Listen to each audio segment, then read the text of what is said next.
grandiose hills of Spa then became the technical twists of VIR. Now, it's time to tackle the high speeds and towering mountains of Austria here at the Red Bull Ring. Break out the lederhosen as we get ready to watch the PCA Sim Racing Series 11 Club Class live here on Podium Esports. Hi, I'm Joe Peak, and with me in the booth tonight is DJ Clark. Cameron Abernon is on social media with Ryan Bauer producing, and he's using cameras provided by Dougie Beard. DJ, this is a popular track, and so far it's put on some good racing in the previous two races. Yeah, it really and truly has, Joe. And as you said, going from the technical twists of the previous tracks, we now come to what can be described without question as a power circuit. You are on throttle here for over 75% of the lap, and really overtaking opportunities only going to be at turn 3 and at turn 4. Those are your only real spots. Look for some maybe interesting stuff going into 5, 6, and 7, but it's really a little bit more of a sort of high-speed, medium-speed technical section as they get on through there. And if you want to try to make a pass down into 9 and 10, well, good luck to you. That is a different matter entirely. But altogether, this is a track that rewards the bold and rewards everybody as you try to get your way around here. It's one where the draft is going to be super strong. It is one where you're going to have to be able to attack and then fight back a little bit as well, because you make that move up into 3, you get it right into 4, you can get that attack going back and forth. Absolutely, and there's a lot of cars here today, so there's definitely going to be a lot of drivers vying for position. We, of course, saw last time out with the sport class that when there's a lot of cars on track, it can get a little messy at times, especially through turn 1. That's going to be such a pinch zone there coming off the start of the race, and we see that even in real life, DJ. Yeah, I mean, we certainly do. It is a pinch point no matter what kind of car you're in. And, Joe, it may look inviting. It may look like a corner breaking uphill into Niki Lauda to be able to get a good overtake to fly. But the truth of the matter is because of the long straightaway that leads into Remus, it's actually not a good place to be able to get that overtake. It is much easier to hold behind and wait for that attack into 3. Looks like the grid is set for this one. Let's go through our starting order. Matthew Jokel will start on the top spot on the pole with Terrence Tong in second. Joachim Baker will begin from P3 and Mario Gonzalez in 4th. And it's Klaus Nielsen in P5 as Philip Milan will begin from 6. Row 4 sees Jonathan Fields with Brett Holmes next to him at 7th and 8th. David Fernandez will be on the inside the next row in P9, and Danon Fairburn will be starting from 10th position. It's going to be David Glenn lining up in 11th, followed by Gary Reese. Ben Leong and Julian Velez will be in row 7 behind them. Rick Reisenberg rolls off 15th, followed by Peter Coomer. Then it's going to be Michael McKinney in 17th and Aaron Ambrosino in 18th. Adam Gerling lines up 19th, and Scott Bowers rounds out your top 20. Mark Rondeau begins from 21st with Dean Chapman in P22. Then it's Andy Jenks in the 23rd spot. Kim Fricke down in P24. Then sees Richard Franco in the quarter century mark there, P25. David Snelling in at 26. Next row has Chris Sherburne in 27th. To his outside, it's going to be Mark Collingwood. Chip Witt will start 29th, and Kitty Brown will round out your top 30. Moving down into the 30s and 31st, it's Abhijit Barua, followed by Mike Matson, then Lee Binkley and Robert Walton. And look at these gaps here, Joe. Very, very close gaps in qualifying. 35th is Jonathan Reber, followed by J.R. Gregory. Patrick Adamczyk lines up 37th. Mark Doran, 38th. Michael Adams, 39th. And Jeremy Mazzariello will be 40th. 41st goes to Peter Roth with Robert Cottle in 42nd. You've got Hank McCarthy, 43rd, and Matt Owens, P44. Then it is Brandon Harrison in 45th and David Palmer, 46th. Those last two were not able to set a time. Still impressive on a track where off-track incidents in qualifying can delete those laps, that we only had 2 drivers that failed to get one in. Yeah, really, really impressive. A testament to the field here at this point. I think that portends a very, very good race. But we are going to have to talk about the off tracks. It's not normally something that we talk about here in the Porsche, in the PCA. Is we tend to have some pretty clean racing, but you can rack up those off tracks and get yourself a penalty quite easily. Exactly. So you're going to have to be careful, and we have seen it already handed out in the previous two races where drivers went over that limit and had to come down pit lane to serve that. Also, I mean, you can be disqualified once you hit 25 as well, so it's not too many past that 17 before you're actually removed from the race. So keep it within those boundaries, or else you'll pay the price. As it looks like the cars getting ready to grid up. They will have just a short pace lap around here, and then they'll be good to go. It's quite warm on the circuit as well at 102 Fahrenheit. Yeah, very, very toasty. These drivers are going to have to watch out for some burning rubber on the track in more ways than one. This is going to be a situation where you've got to make sure you keep all four tires underneath you. It's going to be very, very easy to be a little bit too aggressive and run those cars a little bit too hard.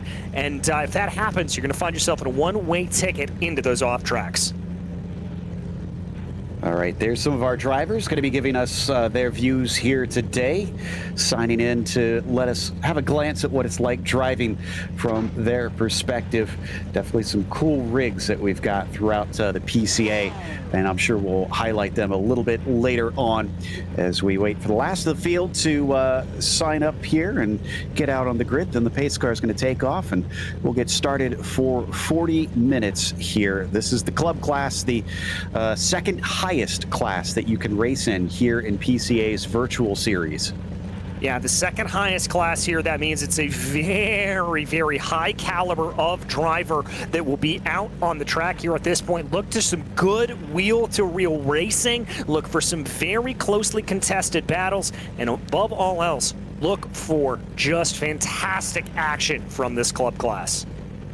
Yeah, and that gives you an idea of how many cars are lined up here. 46 is going to be a lot to deal with, considering the lap times are looking at a minute and a half. It's not super short, but it's still short enough that you don't have much space, and we could see them lapping the cars rather quickly. In fact, lap traffic became a factor in the sport class last week. Yeah, really and truly did. Here's what it looks like from the back of the grid right now. Brandon Harrison, long snake of cars in front of him. He is going to have a lot to do here at this point to try to work his way back forward. But I've got a sneaking suspicion that he'll be able to maybe move his way up. Yeah, exactly. And he looked like he definitely was not enthralled with the idea of having to pass that many cars, but you got to put a positive spin on it. That's just all kinds of fun and action that you can have if you can keep clean and make it to the end of the race and pass a few along the way. But we'll see if he does that. Since he failed to get a lap time in, he's kind of put himself in that position, I think, unless he's serving a penalty and given an end of line here. Not sure if that's the case, but regardless, let's focus on the racing now, because the pace car is in. Jokel has control of the field from here, looking to the flag stand for Barney to wave the green. And there it is. Green flag is out. Jokel does not get the greatest of starts, but he has at least got a nose ahead of Terrence Tong on the outside in the bright pink machine, who breaks deep into that first corner. Can they get through clean as they all stack up into there? Yeah, Klaus Nielsen looked like he was going to take a big lunge to the outside. Maybe a little bit of side-by-side rubbing coming into the corner. David Palmer around in the back. A couple of other drivers out as well. And we'll have to take a look at that replay a little bit later on. But battle on right now. Baker and Tong going at it, going into Remus. Yeah, Chip Witt involved. Kenny Brown. Looks like Matt Owens as well. Peter Roth. And that's going to bring out the caution. It was too many cars that were stopped on the track. They are going to bring out the yellow once again for the club class. We saw this in sport as well, and this will eat into the precious little racing time. Yeah, and that's the big thing here, Joe, is that this is going to raise the stakes for all of these drivers. They are going to have to worry more and more about how many drivers around them are going to be trying to charge their way through the field. We don't have that long to run this race. It's only 40 minutes. We're probably going to be looking at somewhere between 32 to 30 minutes left to go when this is all said and done. So here's what happened. From what I can tell, it looks like Kenny Brown is going to get punted by Mike Matson up there, and that kind of starts a chain reaction from there. It's just a lot of cars that unfortunately get stopped. Now, it's not as bad as it looks because everybody was moving so slow, but it was because it was difficult to tell what was going on. You could see the tangled mess that tends to happen with this. So that's why they've stopped it. Too many cars just kind of halted on the track, and poor Matt Owens was doing the right thing, but he just gets hit from behind. Yeah, I mean, he just slammed on the brakes and absolutely tried to lock it down. Good there for him. By the way, apologies to David Palmer.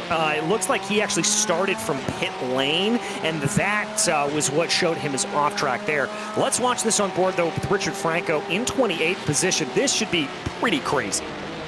Yeah, I think it's going to happen right in front of him. No, he's going to be in front of it, and he'll sneak through and manage to get by. So that's good to see there on that one. But yeah, watch this. And very interesting. Usually we were talking so much about that pinch point. That's on the exit.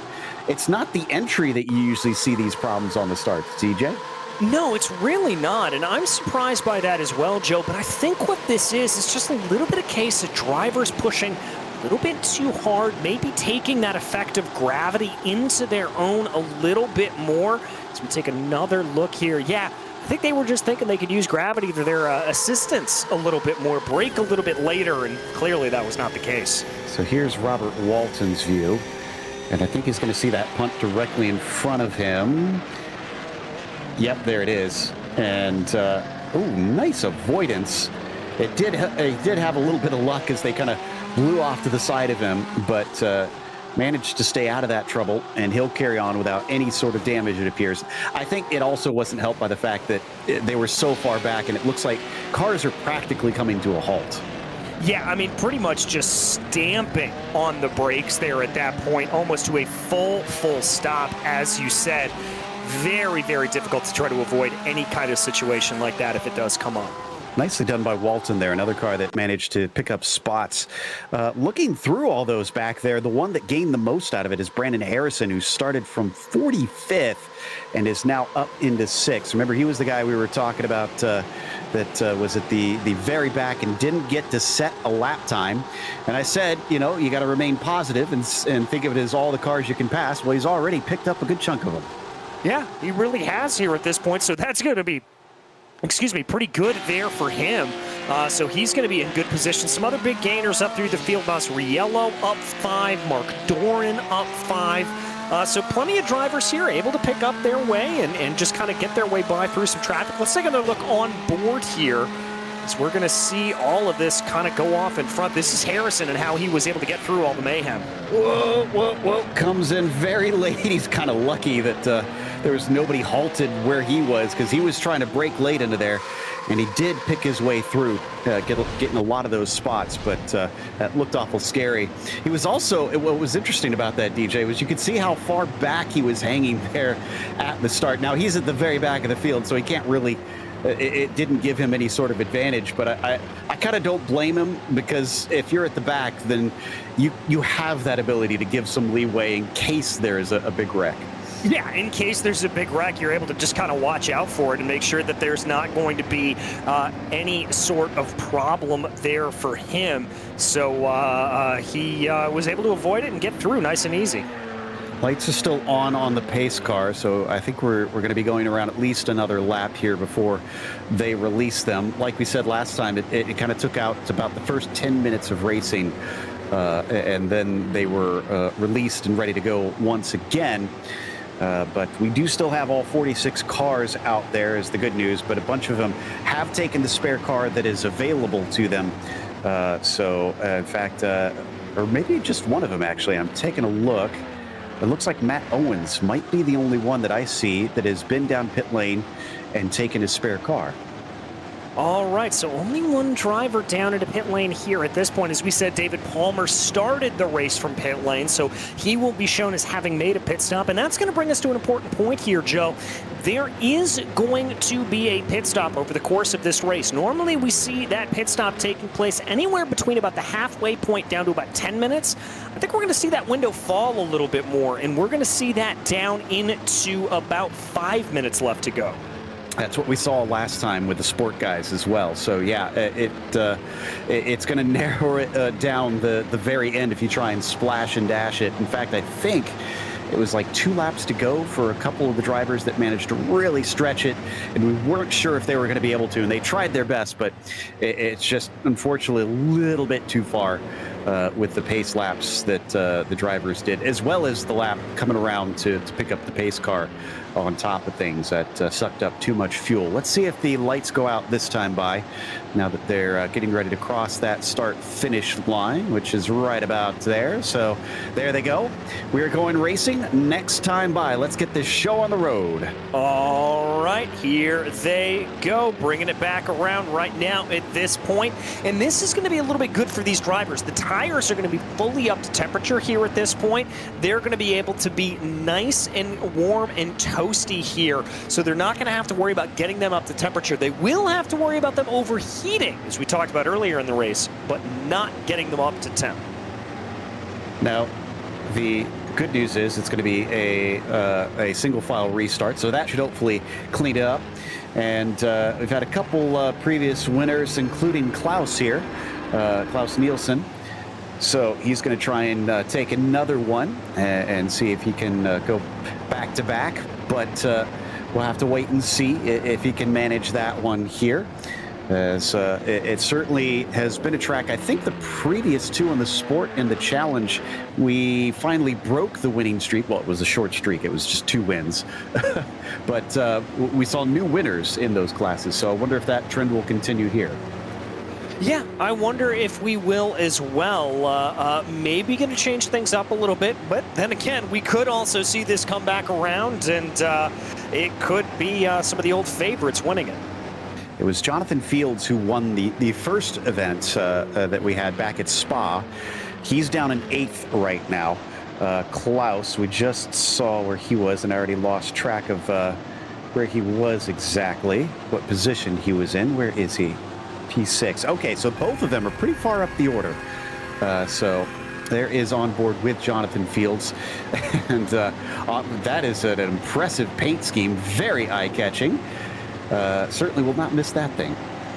Yeah, we're certainly going to see that no matter which way you're looking at it. The 070 making sure he's going to get some good track time. I also love that he's got the Shenandoah Region PCA logo there on the side of the car. So great running there for Fields. Very cool. It almost looks like, I'm trying to remember all the different art cars that Porsche has done in the past. It kind of looks like he took a bunch of the art cars and then cut it up and put it on different parts of the car, which has created very interesting mosaic on it. But we'll mull over that later, because we're getting ready to go back to green, as Jokel now has control once again in that number 32. Terrence Tong going to be starting from behind him.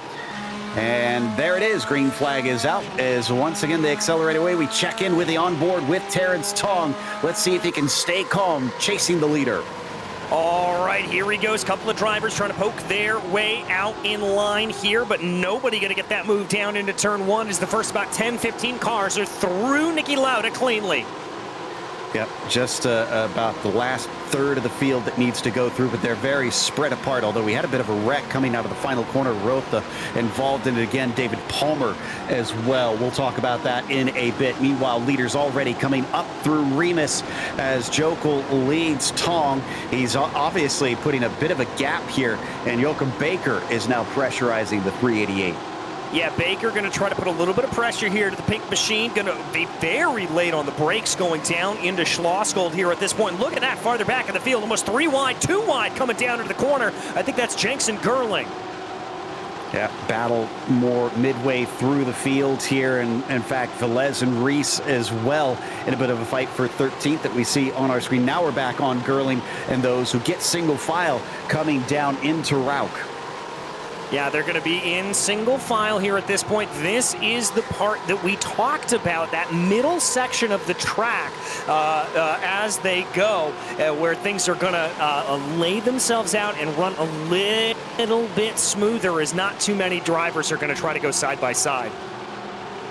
Still watching that battle there up at the top of the field, as looks like Matthew's going to try and pull himself away.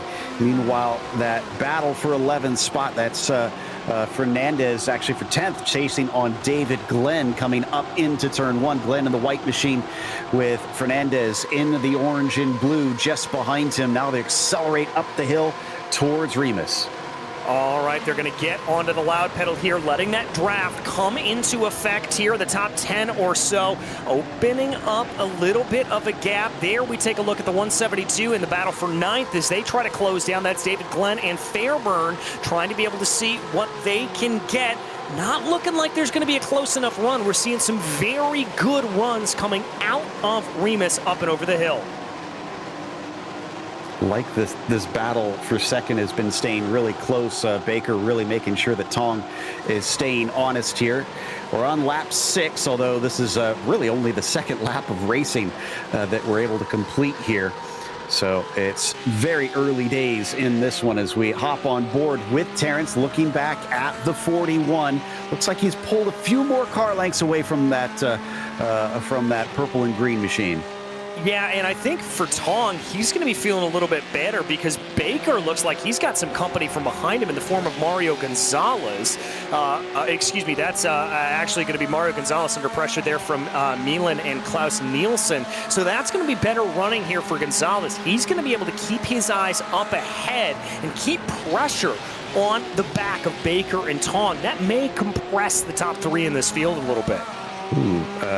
Peter Coomer unfortunately spun off in the last corner, so he's having to wait for almost the entire field to go by. David Palmer also looks like he was black flagged, so he has to serve his penalty on that one. Back to the top spots. Looks like they have compressed back together just a little bit here, although only between 2nd, 3rd, and 4th. The 32 just is controlling this one. He is now up to over a second away. Yeah, and he has been setting about 0.4 of a second faster laps on the last couple of runs around than anybody else in the field. Gap up to a second, up to 1.3 coming down into the braking zone there through Schlossgold, and that is crucial, Joe. That means he's going to be able to escape that draft. Continuing to watch here on the top for that battle for P2. Now on the bottom is from our leader, looking back at them. Seeing how much distance he's been able to make at this stage. And then we're going to check back in with 12th in the meantime. Ben Leung just ahead of Gary Reese and Julian Velez, as the 33 is getting awful close to that number 22, but not close enough to try something risky into Rindt. Yeah, not quite close enough. As we said, that is a very, very high-risk area to try to make a move. So, once again, checking back in to the top of the field. Tong has been dealing with this quite well at this stage. He's been keeping Joachim just a little bit too far behind. It's been staying at about 0.3 of a second. And Mike Matson now into pit lane as well. Not sure what that is about because he was not given a penalty, but a number of cars have ducked down already. Must be some damage that we had missed out there. Look at that gap, how it continues to grow, now up to 1.4. Yeah, up to 1.4 seconds. I think Yokel is probably trying to put in some quick laps here at this point to see if he's able to just build up as much of a gap as possible. My only concern with the pace we're seeing is maybe he's going to burn away those tires a little bit too early. Also had a wreck by Mark Doran, it looks like, coming into Remus. I think a couple of the cars involved in that, but he'll be able to get the car going once again. Meanwhile, down in 24th position, Abhijit Barua ahead of Robert Walton in P25. Walton's got a train of cars behind him. That's Lee Binkley, looks like Jonathan Reber, Jeremy Mazzariello, and hey, Brandon Harrison, who's now up 16. All right, I like what I'm seeing here out of Brandon Harrison, working his way through the field, proving that he's not just picking up positions courtesy of others' misfortune, he's making them up on the track himself. Absolutely, and he's got a veritable buffet in front of him of cars, so can he pick off a few of these as well in the next 24 minutes as we check back in with his onboard? Looks as calm as ever. Yeah, calm, cool, collected. That's exactly the kind of face you want to see here from a sim racing driver or from any kind of driver outright. Just keeping it together, keeping it calm, and not letting the emotion get to him. Looks like we've got a second black flag, this time for J.R. Gregory, who is serving his penalty. He's down into pit lane, back up to the front of that group. Or actually, no, I guess we're still in the middle there, watching Mazzariello chasing Reber with Harrison just behind them. And we've jumped now up into 12th position as well. Ben Leung back again here, who has been kind of stuck in a chase on David Fernandez for some time. All right, here's a nice little pack we've got as well. This is for 17th on back. Ambrosino, Chapman, Rondeau, McKinney, and Gerling all running in that right now, being headed off here by Ambrosino in the 08 machine. Yeah, big train of cars kind of gathering up. Gerling there in 21st at the back end of it, getting close between Rondeau there and Chapman, and not able to do anything into the second to last corner. Back to the battle for second, third, and fourth, where Baker is still chasing on Terrence Tong. It's gapped out to about half a second at this stage, but looks like Tong has been responding. Jokel is down to only a second. Remember, it was up to second and a half before. All right, yeah, this is certainly on. We've also got another battle here on for fourth as Gonzalez has got pressure from Milan coming up behind him. Oh, just about makes contact coming up through Remus, but they'll get away with it as Klaus Nielsen is in there behind Jonathan Fields. We're mentioning our two previous winners kind of stuck in this pack. And we did see this a bit in the previous two races last week, DJ, that it almost looked a little difficult to pass in times as drivers were getting stuck in what Joey Atterbury would describe as a DRS train. Yeah, exactly. Just getting caught out. And that's the power of the draft here at the Red Bull Ring, is you get so many of these cars in front of you that are breaking that air and then being able to take the draft off the car in front. And it's just a compounding effect as it goes back through the field. Hopping on board with Klaus. He's pretty much smack dab in the middle of this big train himself that's still being led by Gonzalez up at the front of him. There you can really see how many of them are clumped together. Farther back, Chip Witt is currently in 33rd. He is just behind Hank McCarthy. That's who's in the red and white machine in front of us. Yep, is here we watch right now on Chip Witt.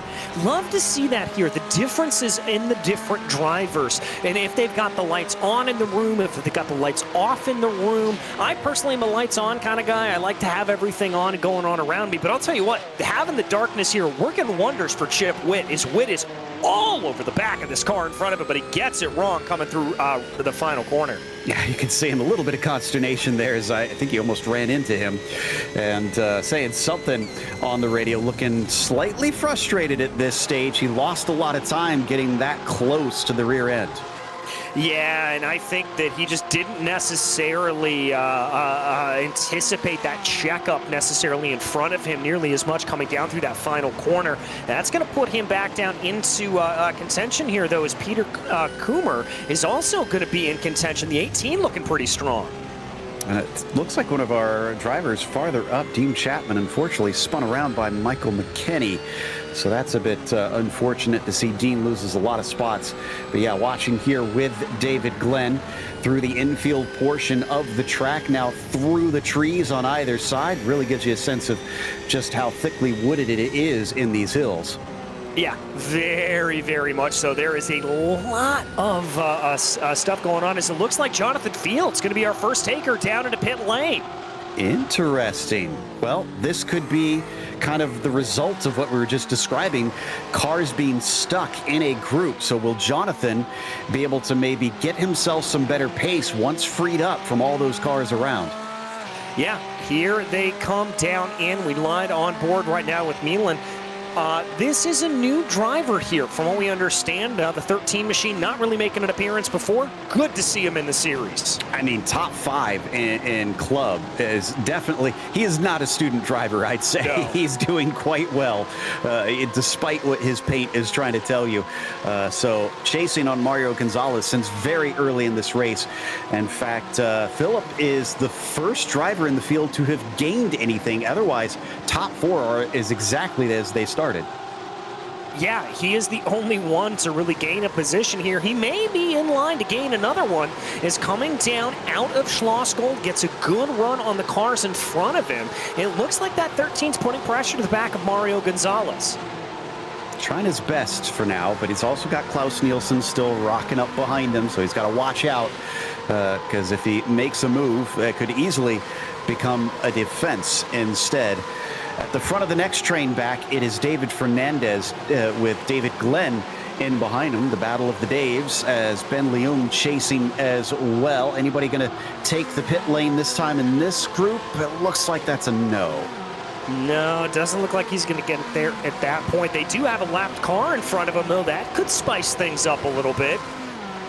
Ooh, yeah, absolutely. So watch out for that. And actually, is that a lapped car in front of them? That looks like, oh, it's Fairburn. Yeah, coming out now. So, no, Fairburn is on the same lap. So, not sure who we were talking about there. Meanwhile, Fernandez here, who is looking, or excuse me, Ben Leung actually making a look on Glenn. And we're checking in with Jokel in the meantime. And it is still hovering at about a second. So, he gapped it out to about a second and a half. And then, unfortunately, dropped a little bit of that. But now it has stayed stationary for a couple laps. So it looks like things are evening out.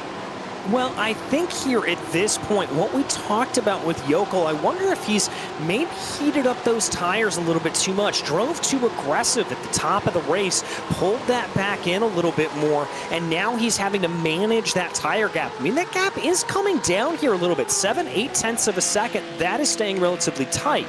As we watch right now, this is Michael McKinney in 18th place. Yeah, pretty much in the middle of the pack. That is Rondeau, who's a little bit up ahead.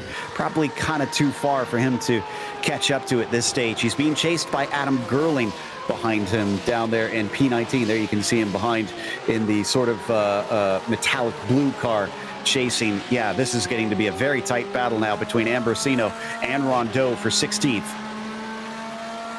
And Aaron Ambrosino, PCA president here, but he is going to get no favors from the 0-1-1 of Mark Rondeau, who takes a little bit of a look to the inside. Remember I said it's risky to try to make a pass going up into Niki Lauda, and good call from Mark Rondeau. He recognizes that. He's going to lose about 1/10 of a second as a result of that speed and having to back off there, but let's see if he makes this run coming up into Remus. Yeah, Ambrosino obviously going to try his best to defend, but if you're Rondeau, don't spin the boss guy. So exactly. He'll try and make it as clean a pass as he can as he comes down into Schlossgold. I will say, though, we make jokes, but Aaron has expressed that he doesn't want any preferential treatment. He's just another driver out on the track. Yeah, he's just another driver, just another competitor, and you kind of love to see that for these drivers. Right now, this is the battle for 15th as we continue to watch. We're going to take a look on board right now of Klaus Nielsen up in the battle for what is 4th place, and dare I'd argue really the battle all the way up for 2nd place, as that's a pretty big train from 2nd to 7th. It is, absolutely. And Milan, once again, getting kind of brave, was trying to take a look on Gonzalez, but that has cost him on the exit out of the final corner. Klaus has an opportunity. Big defense down to the inside, squeezing him. Klaus once back over. He could almost get in there, and that is going to send him wide, but he can't pick it up as Philip is able to run away in now. Brett Holmes is going to go for 6, and it looks like he might have it. Here he goes, side by side, coming down the straightaway into turn 3, the 06. Brett Holmes with better position, but you can carry momentum around the outside. Nielsen, later on the binder, says there's a spin in front. Oh, that's Philip. That's the 13. In his first race, he is going to drop down the order after it was looking like a fantastic race for him. You could see that Klaus was having to kind of reposition himself in the seat. I'm sure that made him clench a few parts. Yeah, I'm sure it did as well, but that's going to break up that battle that we were really watching there at that point, as Nielsen's now going to be about 1.8 seconds behind Mario Gonzalez for 4th place. Joe, let's take a look at this replay, because there was a lot going on into turn 3 here. Yeah, and let's see, did he get any help to do it? Well, sort of, but that's still his fault. He's the car behind. He needs to watch out for those in front, and just outbraked himself trying to lock him up. Yeah, just outbraked himself trying to lock it up there. I think that was a little bit of a rear brake lock up there at that point. No problem on the curb there on the outside. Slammed on the binders. Did make contact with the car in front. You can see the damage on the front of that car. Great camera angle there from Ryan Bauer, our director, to be able to give us that. Absolutely perfect. Watch this from Brett Holmes. I was glad we got this angle here, because he can see it coming. I don't know if he actually touched him there. It looked close, but he did a great job getting it slowed up and avoided and carried on the battle. Look at that. Yeah, I mean, that's really impressive. And I also want to give credit here to Nielsen around the outside, recognizing what that was, giving enough leeway there. He opened up the steering on the exit of the corner so as to not completely trap Brett Holmes down there. Let's watch this out the back here of Nielsen. You can see this as he just gives him enough space to be able to sneak on through, and they'll let that battle continue on. Yeah, that was actually, I think, from onboard Klaus that we were watching in the 04. So that was a fun little battle between them. Brett Holmes will fall back behind him as Klaus now finds his way back into 5th position. Look at this battle for P2, though, once again, as Terrence Tong still sees the 41 absolutely filling his mirrors. Yeah, and I think this is a real detriment here to that pink machine. He wants to be able to focus ahead on Matthew Yokel. That gap is tantalizingly close here at this point. It's 8/9 of a second, and I think if Baker would stop being so good in putting pressure to the back of Terrence Tong, we may see a battle for the lead of this race. Indeed. Meanwhile, at the top screen, you saw that battle between Ambrosino, Rondeau, and now McKinney, too. He has managed to pull them in, made this a 3-car fight for the 15th position between them. Let's see if he can do anything to distract Rondeau enough to try and make a move. Rondeau joining us over from the Porsche Owners Club Series and now competing here in the PCA as well. Yeah, love to see that cross-pollination between different Porsche-affiliated groups. Really fantastic to be able to see. And Rondeau, a very, very talented driver. Let's take a ride on board Jochen Baker right now. As we talked about this battle a little bit earlier, 0.4 of a second, the gap between him and Terrence Tong. Tong is definitely feeling the pressure here from Baker. Yeah, fantastic 3-screen setup that we're seeing from Jochen as he continues to chase that bright pink machine. And the last 10th car is doing its best to see if they can get just a few more of those last 10ths to try and move up into second. He's already on the podium, but will he be able to do more than this? Or will Mario Gonzalez somehow find a way by? Terrence Tong, in the meantime, has been trying his darndest to catch up to Jokel. Just doesn't seem to have the pace compared to the 32. No, it's now Jokel's been able to extend that gap up to about a full second here at this point. Danon Fairburn back in 7th place. That battle was able to catch up to the top of the top 2 there, but now it's really a battle for 5th on back. He's managed to gain 3 positions since the start, has Danon. So he has done quite a bit here up at the top of the field. In fact, the biggest gainer out of the top 10, barring Ben Leon, who's also up 3. Other than that, it's seen very little movement there in the top group of drivers. Mostly the top 5 all staying the same. Meanwhile, back to Harrison once again. He's side by side through the final few corners. We talked about how risky this one can be, and he's not able to complete it on Dean Chapman. No, he's not, but he's got to worry about Lee Binkley coming up from behind him now at this point in that number 5 machine. Binkley thinking about a move here, but remember what I said earlier. You don't want to make a pass going through the last couple of corners. You don't want to make a pass going into the first corner. That's exactly what Binkley thought, but Binkley had a little bit of a squiggle coming out of turn 1. That's going to set up a run here for Jonathan Reber. Yeah, it looks like Harrison's close, but not quite close enough behind them. You can see Jonathan just kind of showing his nose. He's going to try and outbrake him into the corner. He's going to be able to get side by side. Can he keep it clean off the turn? He can, but he's not going to get the spot. Binkley denies him. Yeah, Binkley denies him there at that point. They certainly have to be able to get themselves careful. You are able to carry that more momentum around the outside as I talk about. As we take a look back in, Baker still trying to put pressure to the back of Terrence Tong. And Joe, 9 minutes to go here at this point. We're getting close to pit stop window. Just as we left Brandon Harrison, he finally made a move on Dean Chapman and is back again side by side with him. There they are coming down through Rauch. He's on the wrong side of the track here at this part of the circuit.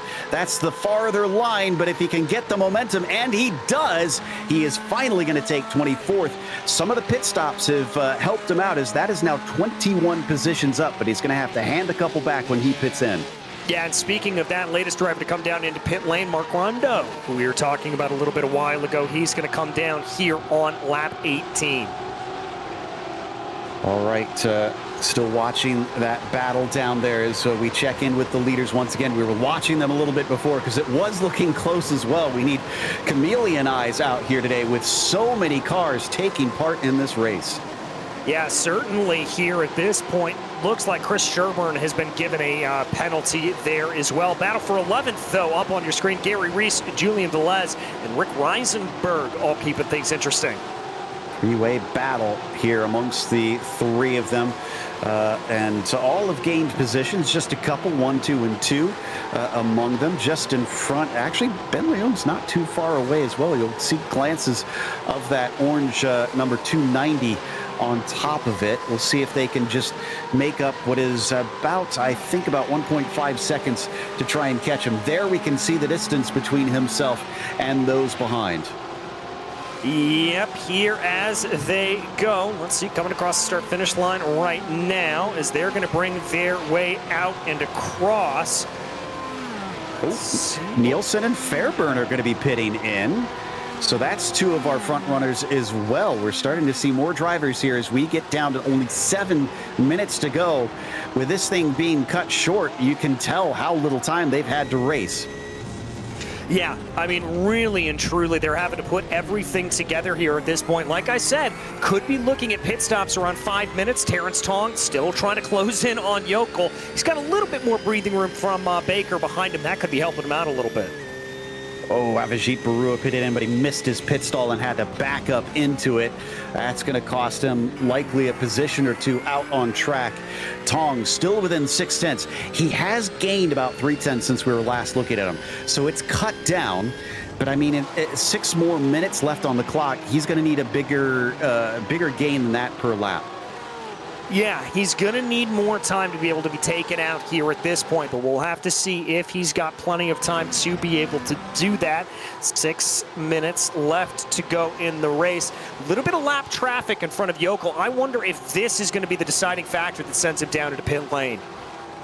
Yeah, surely we're going to see them in soon because we know they can't make it to the finish from what we saw in the previous race. Granted, this is no longer fixed setup. This is open setup, and you can trim out the car a little bit more. But Mario Gonzalez just pitted in, so there we go. Another of our top 10 taking service. Yeah, and doing the math here, and that's always a scary thing for commentators to be doing math. Let's be very clear.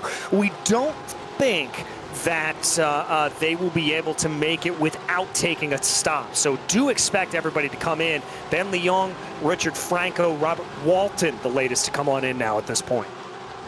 Ooh, I just saw Gary Reese had a spin and had to return to the track, so he's lost a bunch of positions. Kind of had a bit of a sketchy rejoin, but I think he got away with it. Mario Gonzalez and Danon Fairburn swap positions now that Mario has pitted. Danon was the highest driver to take their stop. Now it is Mario sitting in 13th. Everybody in front of them are waiting to come on down. Waiting to come on down here at this point. Yokel able to extend that gap. This is a push lap for Yokel. I wonder if this means he's coming in. All right, let's see if this is the marker. We know drivers might be able to make 1 or 2 more if they've really been saving out there, but it seemed to me that these top drivers have been pushing for much of this race. They're coming up to that pit entry now, and it is difficult. You need to hug the right side, which Jokel is doing. He's going to be pitting in. Second and third do not. Interesting to be able to see that coming in here at this point. So some split strategies going on. Always love to see that in a race. And anybody else from the top group coming? Looks like David Fernandez, David Glenn as well. Velez, yeah, a bunch of other drivers coming in, but those second and third place drivers, as well as what was fourth place there with Brett Holmes, are going to stay out. All right, drivers really pushing the end on the Joe. I don't think they can do this on a no-stopper, especially with the pace that they've got, but maybe they can. I mean, that would be impressive. They'd need a very low wing, and I would think they'd have an easier time trying to catch up to the leader with that lower wing. But the fixed setups have been running the medium downforce is what it's called, whereas before they were running the high downforce. So even those cars were already somewhat trimmed out. Yeah, I mean, I've got to imagine that we're going to see the 10 to 12 drivers that haven't come down here at this point come on in. Taking a look on board Baker right now, just trying to hassle the back of Terrence Tong as much as possible to see if there is a little bit of a run here at this point. Let's see. Our leader, did he overfuel? 6.9 seconds. Gonzalez has jumped him. I don't know why he was so much longer. It looks like 2 seconds longer thereabouts from cone to cone. Maybe he just didn't attack the cones as well, because this is a track where you have time, you can see, to accelerate down to the pit lane limiter.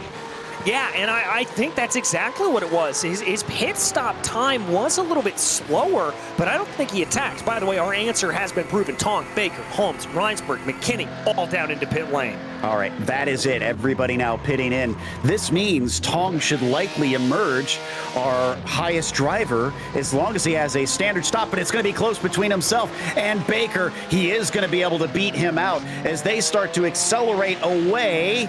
Mario Gonzalez must have had a phenomenal stop because he has now become a major factor and he has jumped up to second. He's jumped up to second. He's going to have more speed coming out of turn one, though, than Terrence Tong. That gap is 0.6 of a second and closing. All right, he's not going to get him on the run here into turn three, but maybe he can get him going down into the right-hander of Schlossgold. It is certainly not rusty pit stops for that 777. My goodness, how did he manage to get up there, especially when Tong and Baker pitted with only 4.4 and 4 in the box respectively. They were some of the quickest pit stops out there.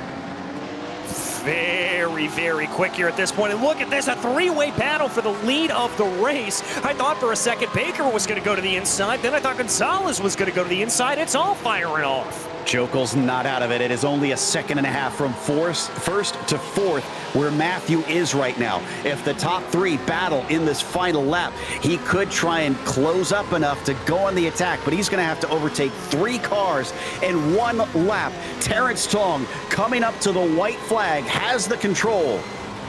He has the control. Is he going to be able to keep this power down, though? Great run coming off of the last 2 corners. That's going to be able to grow that gap to about 0.4 of a second, but Gonzalez starting to feel the draft, bringing him back in. We saw the pit stops in the pro class at VIR get flipped on its head, and this time it is the club's class turn to do that. Ooh, a good run through turn 1 for Gonzalez. He gets right up close to the 388. I don't know if he's got enough. If he wants to be aggressive, he could make a lunge. And they've got traffic in the form of Rotha and Doran in front of them. How is that going to play out? Tong onto the binders, holding it down. Try to get a little bit of a look behind it, Gonzalez, but it could run off of the corner and a squiggle for the 777. Tong should have this in bag going down into Schlossgold. After Schlossgold, there's very few good places to try and overtake. If he's nice and smooth, he could try and take this home easily over the 777. The traffic is still in front of them. They're not pulling off to the side. I think I heard them on the radio, though, so they are aware this is a fight for the lead on the last lap behind them. All right, so they do know about that, and they're hopefully going to be able to get out of the way of the leaders or just have a fire lit under them to get out of the way of the leaders one way or the other. We keep our eyes here, about 3 more corners to go. One way or the other. Is he going to find you? Is he going to get you? Or are they going to stay on the lead lap? Terrence Tong is still ahead of Gonzalez. He almost looked like he was showing himself a little bit, but he's not close enough. I think they're going to remain on the lead lap. Gonzalez is scarily close. As long as he gets a decent exit here, Tong is going to win. And with a run, Gonzalez runs out of racetrack.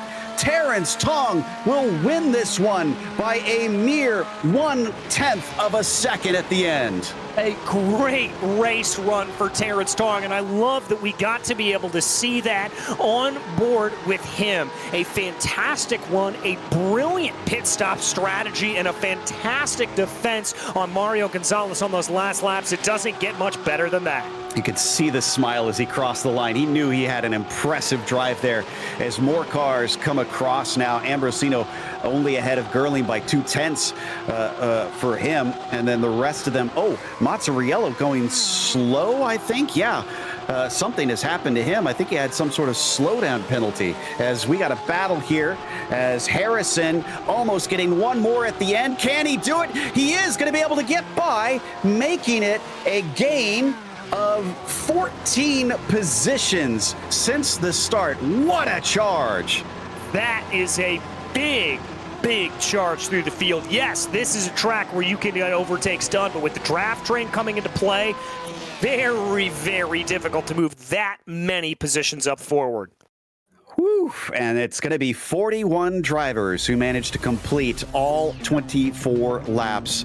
Terrence Tong is going to be your winner in one of the closest finishes we've seen for some time over Mario Gonzalez.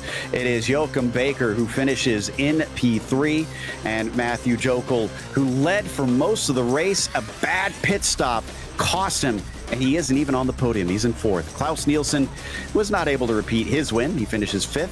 David Fernandez was sixth, and David Glenn was seventh. And it was Ben Leung in P8, followed by Julian Velez in ninth, and Rick Reinsberg finishing 10th. In 11th place, it was Michael McKinney, followed by Aaron Ambrosino, Adam Gerling, Mark Rondeau, and Kim Fricke, rounding out your top 15. Gary Reese was 16th, followed by Richard Franco. Then it was Mark Collingwood, Willem Mellon, and Avijit Barua. Dean Chapman wound up 21st. David Snelling, 22nd. Adam Chick also gained a lot of spots, up 14 himself into 23rd. Lee Binkley was 24th, as Peter Coomer was in 25th. Jonathan Reber at P26 today. Mike Matson, 27th. Brett Holmes with disappointment going from 8th to 28th. Jonathan Fields did even worse, 7th to 29th. Then it was Brandon Harrison finishing 30th.